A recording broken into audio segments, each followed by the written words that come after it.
Trade policy and government efficiency are critical issues. Both have histories, objectives, and established procedures. Both have now been modified into branches of supply-side economics. Tariffs are sledgehammers used against our allies. Spending cuts are broad-based, indiscriminate, and somehow not applied to the Defense Department. That's only the biggest waste factory in town. The program is irrational and will lead to the main objective of supply-side policy. That's economic meltdown, which corporations are able to exploit. The operation is disguised with Trump's crazy talk and his chaotic ideas and flip-flops. It's the perfect camouflage, keeping pundits jumping through hoops while the real project goes forward. Supply-side crashes are a regular feature of the system. Examples include the S&L crisis, 2008 recession, and CARES Act bailouts. Talk about sugarcoating a cash grab. But those were tea parties compared to the collapse on the way. And it bears repeating. Economic meltdown is the main objective of the supply-side agenda. In the real world, government efficiency is done with cost-benefit analysis and public input. They have the job of deciding which programs are worthwhile and which ones aren't. They're also too lazy to bother.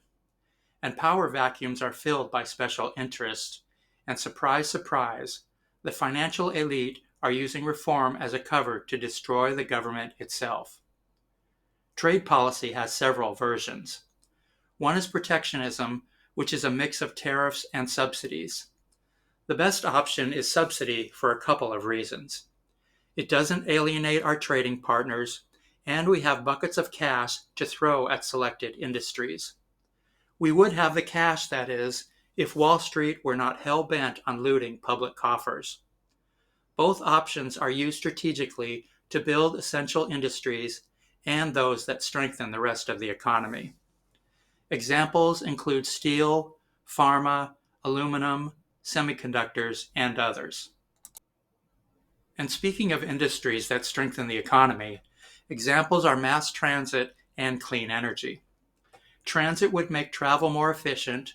Clean energy would decrease our dependence on the petrostates. Considering their low-life culture and the chaos they sponsor, that should be a major priority. Both would scrub the atmosphere, and cheap energy would supercharge industry. All of these would be huge benefits. None of this is hard to understand. It's plain history and common sense. It would be easy, that is, except for the dingbats in every public forum. Economic professors are hopelessly corrupt. They recite convoluted formulas that serve corporate interests but have zip to do with the real economy. Pundits on TV and internet feature trivia, tribal hatred, and dumb guesses. Supposedly, Trump's agenda is cyclical. America is going through this phase or that stage or another fashion. Cicadas are out of sync and the mood is in the seventh house. The psychology school call it a personal issue. Trump is a bad businessman. He has emotional problems. His dog died and he's taking it out on America. It's amazing how totally useless these guys are to the public. It's also tragic. The public need reliable info to control society, and this is exactly what they don't get from this clown car. Understanding a problem is the first step in fixing it, and the problems are clear. One is the psychopathy of the ruling elite. Another is public stupidity. Another is the bullshit playing full blast across media platforms. All of this and more is explained in the Big Book of Propaganda available on Amazon. So please, endorse quality intel.